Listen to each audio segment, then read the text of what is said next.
Terima kasih Anda masih bersama kami dalam Berita Banten. Bagi Anda yang baru saja bergabung, kami hadirkan kembali 3 berita utama hari ini.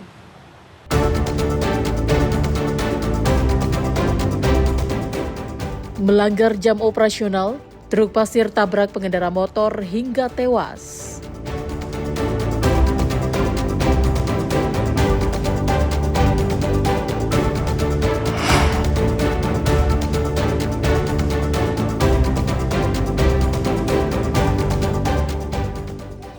Warga miskin Pandeglang minta bantuan ke Presiden Prabowo.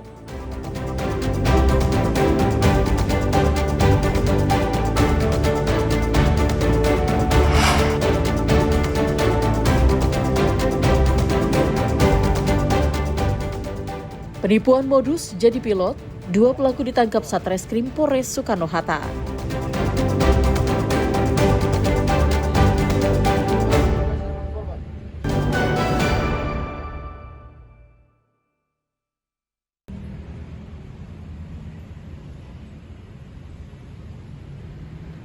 Anggota Satreskrim Bandara Soekarno-Hatta menciduk pelaku calo penipuan berkedok lowongan kerja calon pilot maskapai. Pengungkapan ini berbekal laporan 3 korban yang tak kunjung bekerja di kawasan perkantoran Bandara Soekarno-Hatta. Pelaku tak berkutik saat petugas melakukan penangkapan. Modus yang dilakukan pelaku yakni menawarkan korbannya yang hendak bekerja menjadi pilot maskapai dan menjanjikan korbannya langsung bekerja dengan syarat membayar 550 hingga 800 juta rupiah. Polisi juga menyita sejumlah barang bukti berupa pakaian, ponsel, dan hasil transaksi. Saat ini korban baru 2 orang, namun tidak menutup kemungkinan ada korban lain. Tulis awal yaitu ada korban datang ke Polres Bandara Soekarno-Hatta mengaku menjadi korban penipuan. Untuk dia dijanjikan sebagai pilot di salah satu maskapai di Bandara Soekarno-Hatta dengan cara memberikan sejumlah uang. Jadi nanti korban bisa bekerja sebagai pilot. Kalau untuk korban sendiri sejauh ini ada berapa yang melapor? Untuk korban sementara masih ada 2 orang. Kalau dari kasus hasil pemeriksaannya modusnya tuh atau motifnya yang dilakukan seperti apa? Untuk modus tersangka melakukan penipuan ini yaitu menjanjikan kepada para korban untuk bisa bekerja sebagai pilot di maskapai penerbangan di Bandara Soekarno-Hatta. Untuk mempertanggungjawabkan perbuatannya, tersangka dijerat pasal penipuan dan penggelapan dengan ancaman 4 tahun penjara. Ariel Maranus dan Taufik Saleh melaporkan dari kota Tangerang.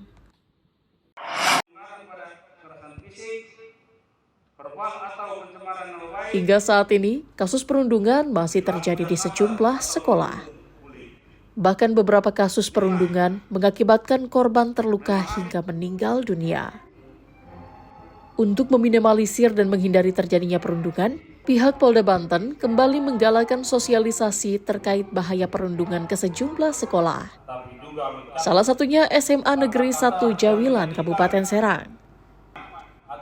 Dalam sosialisasi tersebut, pihak Polda menekankan bahaya perundungan yang bisa melukai atau membuat kegoncangan psikologi para korban. Sedangkan untuk pelaku bisa dijerat dengan pidana. Sejumlah siswa pun menyambut baik adanya kegiatan ini dan berharap tidak ada lagi kasus perundungan di lingkungan sekolah.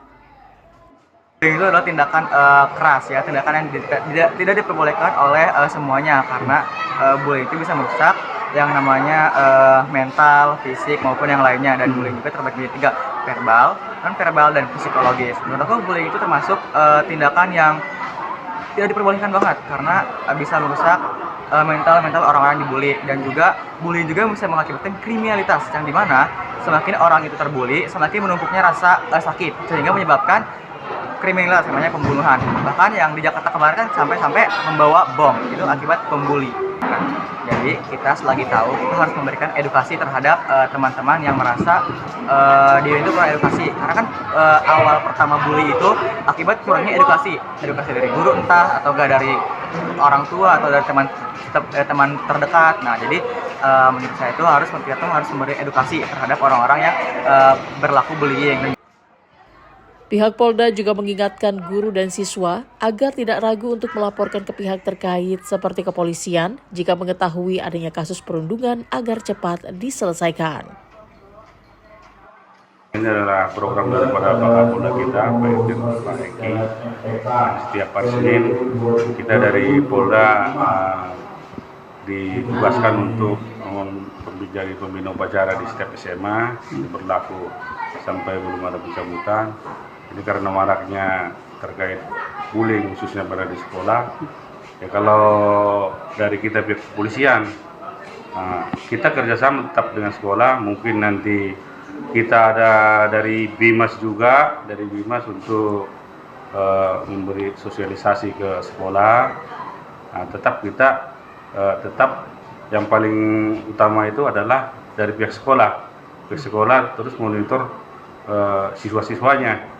Kalau kira-kira ada yang mencurigakan ataupun ada titik-titik, silakan melaporkan. Kalau mungkin yang paling dekat adalah polsek setempat ya.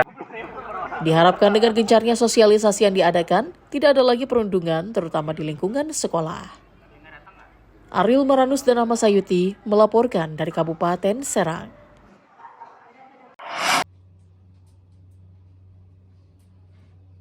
Manisnya gula aren asal desa Girimukti di pelosok Kabupaten Lebak ternyata menarik perhatian sejumlah merek ternama dari dalam dan luar negeri. Gula aren digunakan untuk campuran bahan baku makanan serta minuman dengan cita rasa manis alami. Selain mampu menarik perhatian brand besar dalam negeri, gula aren asal Girimukti itu juga mampu menembus pasar luar negeri seperti Korea Selatan, Uni Emirat Arab, Dubai hingga negara Amerika Serikat. Hal itu dibuktikan dengan jumlah produksi olahan gula bubuk dan gula aren cair yang dihasilkan sebanyak 4 ton hingga 6 ton dalam satu kali produksi setiap harinya dengan omset 6 miliar rupiah setiap bulannya.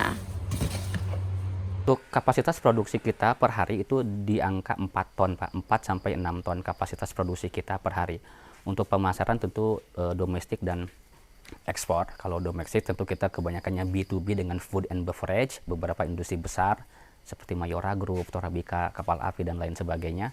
Kemudian kalau untuk ekspor kita rutin setiap bulan ke California, ke Korea Selatan, ke Uni Emirat Arab, atau Middle East, Dubai. 70% market kami jual di dalam negeri, 30%-nya kami ekspor ke luar negeri. Rata-rata kita ke Korea Selatan itu mereka ngambil FCL, full container load 20 feet itu sekitar 15 ton. Kalau ke California mereka ambil 40 feet sekitar 35 ton setiap bulannya. Dengan terus meningkatnya permintaan pasar akan gula aren, para perajin gula aren berharap bisa membantu meningkatkan perekonomian para petani aren di Kabupaten Lebak. Ariel Maranus dan Sajiwa Pratama melaporkan dari Lebak.